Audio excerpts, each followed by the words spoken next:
ជំរាបសួរបងប្អូនសមាជិកសាយទាំងអស់គ្នាអញ្ចឹងចំពោះវីដេអូនេះគឺខ្ញុំបង្ហាញពីវិធីសាស្ត្រនៅក្នុងការ copy thread ចេញពី personal account របស់ខ្ញុំផ្ទាល់អញ្ចឹងដូចវីដេអូមុនពីការបង្កើតគណនី thread និងបងប្អូនអាចធ្វើការ change referral មកក្រោមខ្ញុំរួចរាល់អញ្ចឹងនៅពេលដែលបងប្អូនបានស្ថិតនៅក្រោម referral របស់ខ្ញុំផ្ទាល់គឺបងប្អូនអាចធ្វើការ copy thread ពីខ្ញុំបានដោយគ្រាន់តែចូលនៅក្នុង website មួយដែលមានឈ្មោះថា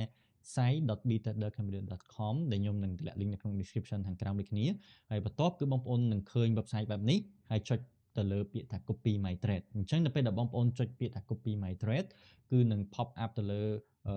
website មួយទៀតដែលបង្ហាញពី performance thread របស់ខ្ញុំដែលក្នុងលក្ខខណ្ឌនេះគឺខ្ញុំ grow return រហូតដល់552%ជាងហ្នឹងហើយបងប្អូនអាចតាមដានទៅលើ performance នៅក្នុងការ trade របស់ខ្ញុំ trade ទៅលើ pair អីខ្លះគឺបងប្អូនអាចមើលទៅលើ equity នឹងបានហើយបន្ទាប់បងប្អូនក៏ចុចពាក្យថា start copy អញ្ចឹងនៅពេលដែលបងប្អូន start copy បងប្អូនអាចធ្វើការ download ជា mobile app ក៏បានតែក្នុងលក្ខខណ្ឌនេះគឺខ្ញុំនឹងបង្ហាញទៅលើ web version អញ្ចឹងក្នុងលក្ខខណ្ឌនេះគឺខ្ញុំចុច continue មកគឺវានឹងទៅ website មួយទៀតដែលពេលដែលចូល website ហ្នឹងគឺតម្រូវឲ្យបងប្អូន login សិនតែក្នុងលក្ខខណ្ឌនេះដោយសារខ្ញុំធ្វើការ login ទៅក្នុង account ដែលយើងបានបង្កើតរួចរាល់ដូចខ្ញុំបានបង្ហាញពីវីដេអូមុនពីការបង្កើតគណនី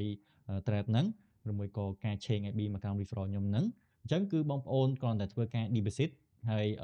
ចុចកន្លែងបំពេញ input នេះទៅលើ investment ដែលបងប្អូនចង់ដាក់អញ្ចឹងក្នុងលក្ខខណ្ឌនេះគឺ minimum នៅក្នុងការ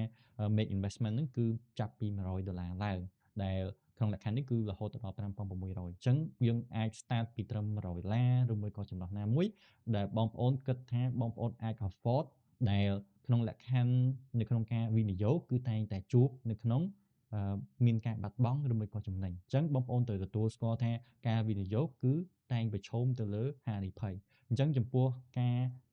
ជួបប្រឈមនឹងបញ្ហាផ្សេងៗគឺខ្ញុំអត់អាចទទួលខុសត្រូវបានទេព្រោះជាក់ស្ដែងការវិនិយោគដូចខ្ញុំបញ្ជាក់អញ្ចឹងគឺតែងប្រឈមនឹងហានិភ័យអញ្ចឹងការសម្រេចចិត្តបងប្អូនគឺត្រូវ make decision ឬមួយក៏ការសម្រេចចិត្តហ្នឹងឲ្យច្បាស់លាស់មុននឹងសម្រេចទៅលើការវិនិយោគអីផ្សេងៗអញ្ចឹងចំពោះបច្ចុប្បន្នគឺយើងទទួលបាន9 investor ហើយដែលជាក់ស្ដែងគឺខ្ញុំអត់ទាន់បាន public ជាឲ្យគេដឹងឮច្រើនទេខ្ញុំគ្រាន់តែតម្លាក់នៅក្នុង community អញ្ចឹងបើសិនជាបងប្អូនដែលអត់ទាន់ដឹងពីវិធីសាស្ត្រនៅក្នុងការ copy អាចធ្វើតាមវីដេអូហ្នឹងបានអញ្ចឹងអរគុណច្រើនហើយជួបគ្នានៅក្នុងវីដេអូបន្ទាប់